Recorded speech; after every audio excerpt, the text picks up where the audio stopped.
If you're a volleyball player, especially an adult volleyball player, and you're looking for a lower body workout to help you jump higher, get more athletic, and help prevent volleyball related injuries, then you're going to want to sit down and buckle up because this video is exactly what you're looking for. This is one of the lower body days that I've been personally working on a lot lately, and it's more of a non-traditional style of training compared to what you might normally see from strength conditioning coaches. This isn't going to be your standard jump, power clean, back squat, vertical jump video, so keep an open mind and you might learn something new and see something you like. My main goal right now as a washed up 35-year-old dad is to prevent injuries and stay athletic for as long as possible. It's not necessarily to jump the highest I ever have in my life. So that being said, if your goal is to jump as high as possible, this video can still absolutely help you with that. And I've added a couple of notes and changes you can make to this workout to help with that. All right, so first thing, we got to get started with a good warm up. Normally my go-to is either the backwards sled or backwards treadmill, but in this video, I did want to show you a different option that I often use when that's not available. So the first thing is called the lower leg warm-up series, and it's designed to get all of the muscles in your calf and ankle really warmed up and ready to work. You start with 10 calf raises with your toes facing forward, and then you do 10 with your toes facing out,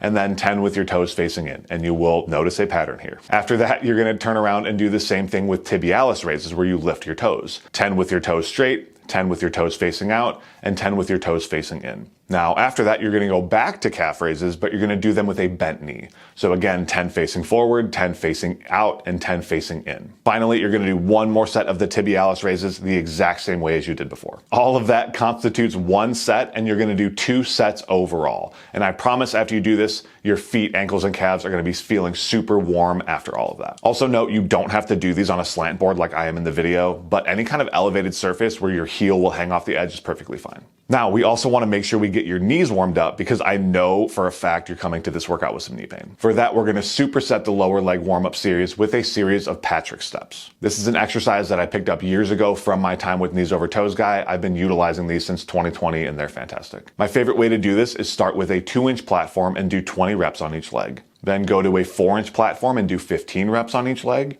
and finish on a 6-inch platform and do 10 reps on each leg. Now, if it's not super convenient for you to do all of those different heights, just find a good height for you and do sets of 20 on each leg. So in total, you're gonna superset 2 sets of the lower leg warm-up series with 2 sets of the Patrick steps. So go lower leg, Patrick step, lower leg, Patrick step, and call that the end of that portion of the warm-up. If you're dealing with some pretty decent knee pain, this would be a good time to do some isos, but I did not include those for myself in this workout until the very end. After the warm-up, I moved on to my plyometrics. Lately, my plyos have been more focused on lower intensity and higher volumes, just general overall maintenance purposes and like injury prevention purposes. Like I said, jumping as high as possible isn't my #1 goal right now, and so I'll tell you some adjustments you can make in this portion of the workout to make it more vertical focused. Plyo #1 is called the front foot elevated hop, and it's my favorite low intensity extensive plyometric for your ankle. Set 1, I do 40 reps on each leg, just going straight up and down. I paired those with deep tier split leaps, which are amazing for either maintaining or increasing the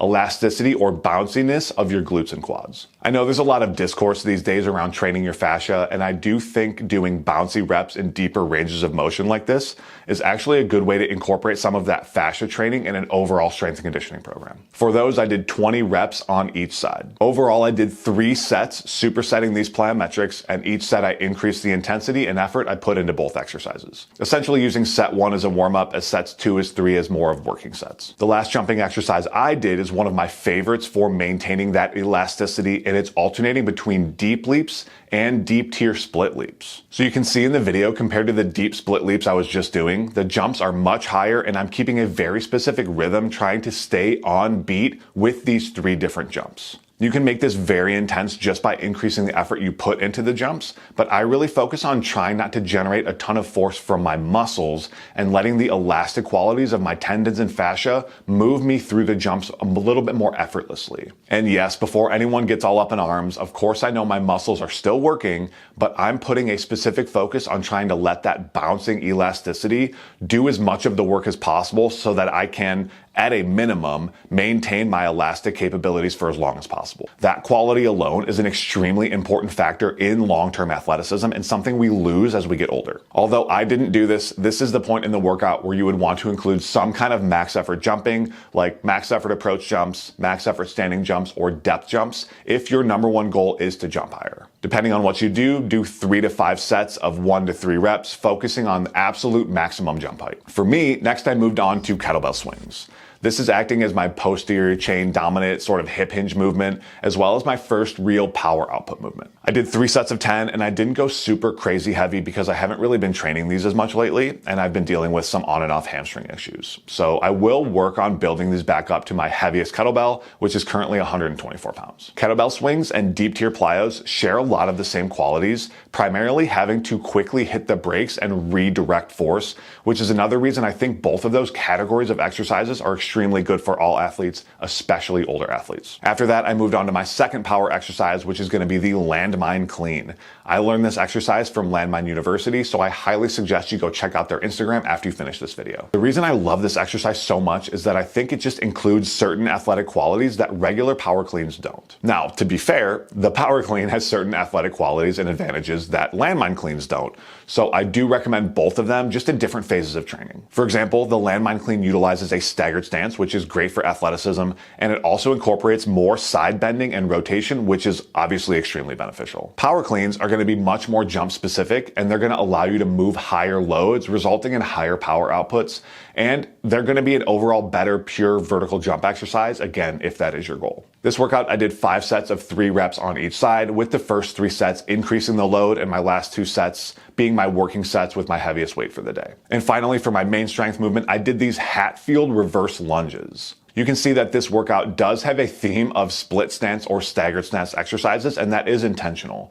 My other lower body day, which I will make a video about soon, is more bilateral exercises like squatting. The reason I love this specific Hatfield setup for lunges or split squats is that you can use your hands to increase your stability, which means you can do higher weights than normal because you're not worried about balance. That means you do have to have a safety squat bar because it'll actually sit on your back without you having to hold on to it. If you don't have the option to do this with this equipment, a regular barbell on your back is still great, and I actually think a Smith machine is a perfectly viable option here because it still takes away the balance component. I worked up to 5 sets of 3 on each leg, and this is going to be my heaviest exercise of the day. The very last thing I did was some ankle and knee-focused isometric holds. I did 3 different positions on each leg with 1 minute in each position for a total of 6 minutes. If you do have knee pain, I would suggest you do these isos earlier in the workout, like I mentioned before, after you do the warm-up series, before you do the plyometrics. I did these as more of a finisher, so I really wanted to push the time and intensity on my feet, ankle, and calves in particular, due to my history of ankle sprains and calf injuries. So there you have it, a little bit of a non-traditional lower body workout for volleyball players, and what I'm personally doing as a 35-year-old father of 2 and former Division I volleyball player to keep myself healthy and athletic so I can play volleyball for as long as possible. And if you like these type of workouts, then make sure you like the video, drop a comment, and hit that subscribe button because I have a lot more videos like this planned as my main long-form content style. Also, if you're an adult volleyball player over the age of 25 and you want some help jumping higher, hitting harder, preventing injury, or just getting in better overall volleyball shape,